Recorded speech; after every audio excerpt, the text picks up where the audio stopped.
starting in 5 seconds.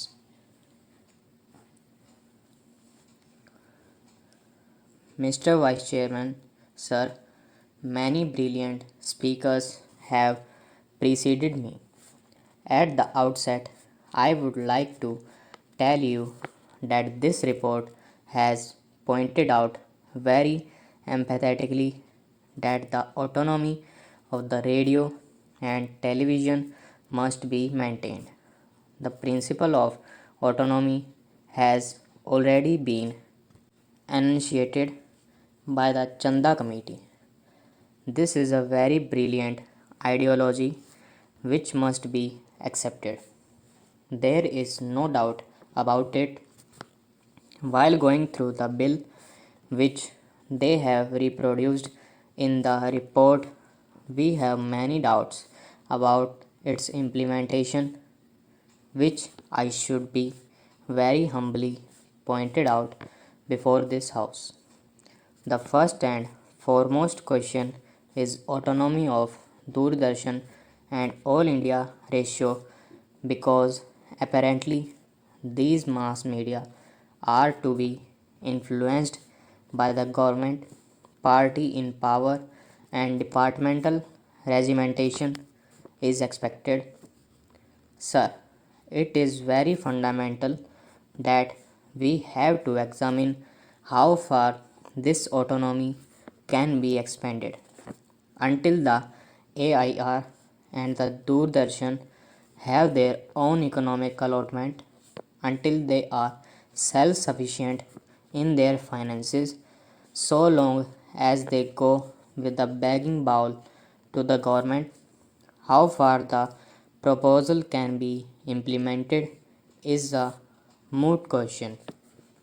Sometimes we criticize in the House that there is politicking. It was there earlier, it exists today also. When a national perspective is emerging, if we compare the questions, we will see that when they approach the government for money, when the service is regulated by the government, it is expected that they act according to the whims of the departments and the authorities concerned. While we are going to have such a change, we see in this report what is reported to be happening in other countries of the world. Only very recently, France has enacted a law which has been reported in this book, where they have said that the parliament in France has made an act, and what are the cardinal principles they have accepted. They have accepted that a reorganization be made and established a service. The service is controlled by a board of governors comprising half from the state, two from the parliament representatives of the program companies, and two representatives of the staff elected by the unions.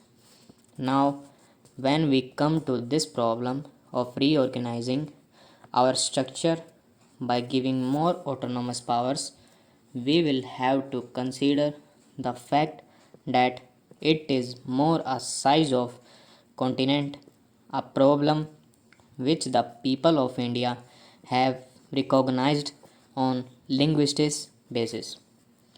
So, sir, I fundamentally say that when organization of a national trust is considered, these points must be very basically considered at the national level. These 3 points are very vital, and I think they must be considered at the national level.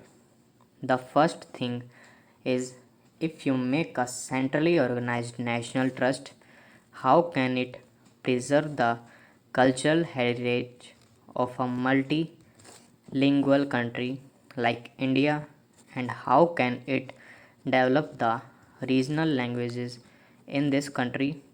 which is necessary for national integration. Sir, while forming the zonal committees, we see that the interests of the smaller states are suffering. If you analyze what is given in this report, you will notice that though All India Radio is there for the last 50 years, the coverage is still less than 100%. In my state of Orissa, I know that even now the coverage is less than 70%. So, we have been seeing what are the problems before the nation. Radio and television are accepted in the world as mass media of communication with great values.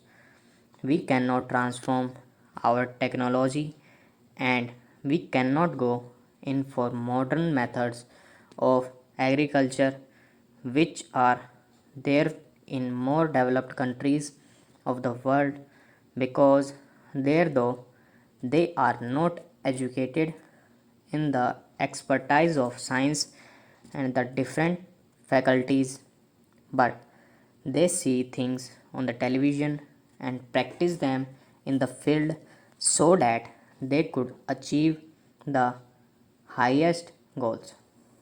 So, here the fundamental question is, and they have said it in this report also, that this autonomy cannot be pure from above, from external sources of organization. If we create such a structure, it must be evolved from within. Then, what is the source for evolving from within? We have created trustees. Many members have said that there are part time trustees, there are whole time trustees, we see discrimination, and so on. What do we expect of the trustees? What is their qualification? There will be nominated trustees.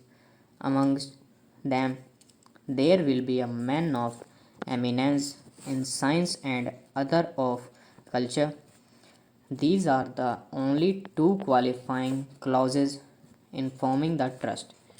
But the most fundamental thing is, if you want to increase the efficiency, if you want professionalization to grow so that you have a powerful media of radio and Doordarshan, then should we not recognize people who have worked for 30 or 40 years, professional people who are recognized in the field, the workers and artists who have suffered immensely and who have worked for the success of this thing?